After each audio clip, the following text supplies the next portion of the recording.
பழனி திரு ஆவினன்குடி குழந்தை வேலாயுத சுவாமி கோவிலில் கும்பாபிஷேக விழா விமர்சையாக நடைபெற்று வருகிறது. அந்த காட்சிகளை பார்க்கலாம்.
இது குறித்த கூடுதல் தகவலை செய்தியாளர் அழகேஷ் வழங்கிட கேட்கலாம்.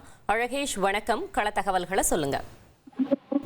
அறுபடை வீடுகளில் மூன்றாம் படை வீடு என்று சொல்லக்கூடிய பழனி திருவாவினன்குடி குழந்தை வேலாயுத சுவாமி திருக்கோயிலில் தற்போது கும்பாபிஷேக விழா நடைபெற்று வருகிறது. அதாவது கடந்த 4ஆம் தேதி அதிகாலை கணபதி வழிபாட்டுடன் முதல் கால யாகசாலை பூஜை தொடங்கியது. இன்று அதிகாலை 6ஆம் யாகசாலை வேள்வி பூஜை நடைபெற்றது. 21 குண்டங்கள் அமைக்கப்பட்டு நன்மங்கல இசை, தேவாரம், திருவாசகம், கந்தபுராணம் ஆகியவை ஓதுவாக இசைக்கப்பட்டு 100க்கும் மேற்பட்ட சிவாச்சாரிகள் வேத மந்திரங்கள் முழங்க யாகசாலை வேள்விகள் நடைபெற்றது. இதனைத் தொடர்ந்து அதிகாலை 4 மணிக்கு வேள்வி தொடங்கியது. இன்று அதிகாலை புனித கலசங்கள் ஊர்வலமாக எடுத்துச் செல்லப்பட்டு மூலவரான அருள்மிகு குழந்தை வேலாயுத சுவாமி கருவறை, விமானம் மற்றும் ராஜகோபுரங்களுக்கு புனித நீர் ஊற்றப்பட்டு கும்பாபிஷேகம் நடைபெற்றது.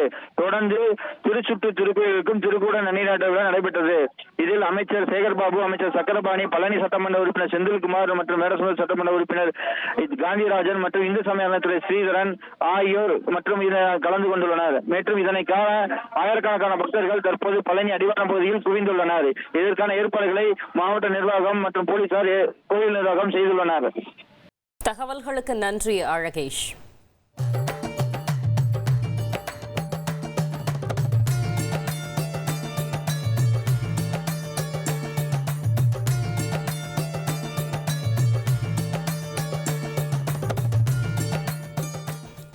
ட்ரெண்ட ஃப்ரெண்ட் ஆக்கிக்கோங்க. தந்தி டிவியின் சப்ஸ்கிரைபர்ஸ் அண்ட் ஃபாலோவர்ஸ் குடும்பத்துல நீங்களும் இணையுங்க.